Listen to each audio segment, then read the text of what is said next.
over the last year, we have shown you just how dire the need for affordable housing is in Lee County. And it's a problem that's not new. Over the last 10 years, Lee County's Homeless Coalition has conducted its own homeless census, where they go out and count the folks who are experiencing homelessness in several different areas. Sometimes they're hard to find. And we begin with a look at some of the numbers, a peak of just over 1,000 people when they did it in 2011. Then the census hovered in the mid-800s until 2015. And then there was a really dramatic dip, considering what those numbers were before, to 624 in 2015. The second half of the decade, beginning with a homeless population in the lower 400s that they counted in Lee County. Then we see a sudden spike, over 700 in 2018.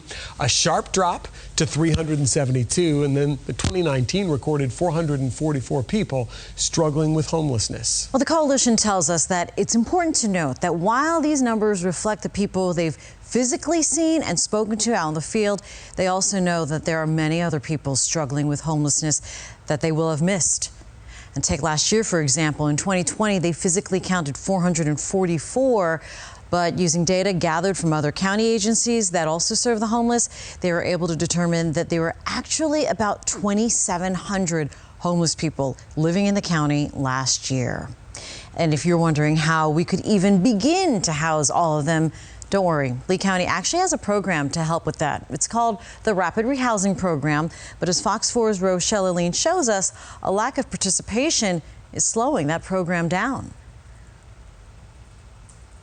Randy Jackson is finally home. It's like Christmas. No, he didn't go missing or anything like that, but Jackson says for the last few years he was a little lost. Centennial Park was my main place.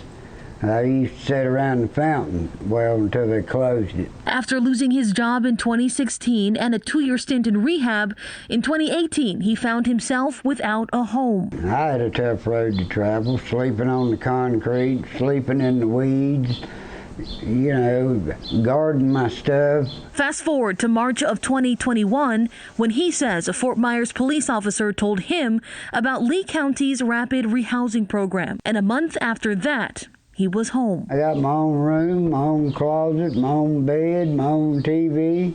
It's great. It works like this. When you call the county, they'll ask you a series of questions like, where are you staying? Are you still in a home but facing eviction? Or are you already without shelter? And what resources do you have? Do you have a job?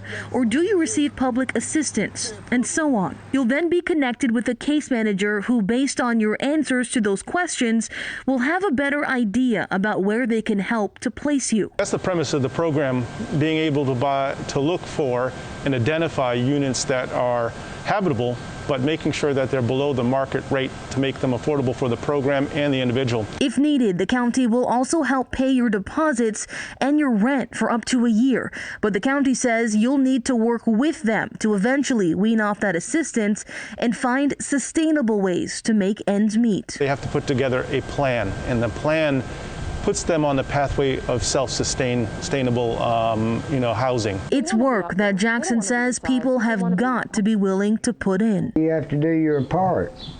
You do your part, they do their part, and everything went really smooth for me. It was no problem at all. Everybody's story is different. But not everybody's able to be placed as quickly as Jackson. After leaving Lions Park, Dawn Cullen says she's been working hard to find a place with the help of her case manager. Cullen says she enrolled in the program more than 3 months ago, but says they're having trouble putting her in a home. I've done things in the past, and I have a past, and that's going to, it makes it hard for me to find a place. If a landlord looks Cullen up, they might find her arrest record or a past eviction. Those are two things that could make it hard for anyone to find a place to rent, and it's a challenge that the county says they run into on a regular basis. We've been working with landlords, property managers to build a relationship to ensure them that a case manager is assigned that follows them throughout the year.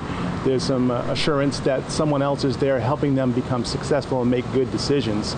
But even then, we still have a challenge, a resistance to renting to them. The county says one of the biggest concerns for landlords is about money. One of the things that we're working with the Continuum of Care on is providing some additional incentives for landlords to be part of the program.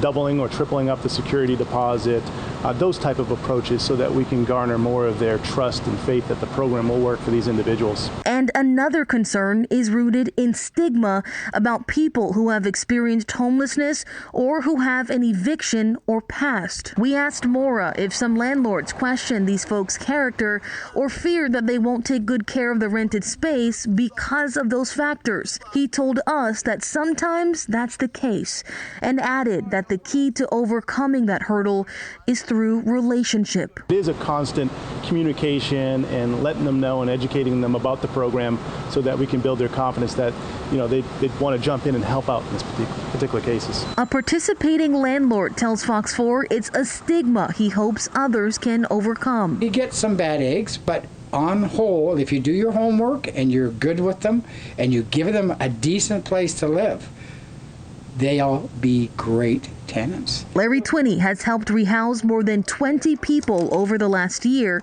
and says the county is in desperate need of more partners. I do urge other landlords in this whole area, help out. Try it. What have you got to lose? You got nothing to lose.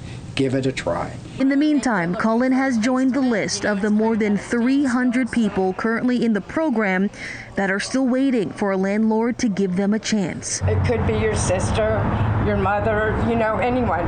Everybody deserves a second chance. And while she waits, she says she's not giving up hope. I just can't wait to have a door to shut, to just go in and say, oh, I'm home. Shut the door. That'll be nice. In Lee County, Rochelle Oline, Fox 4.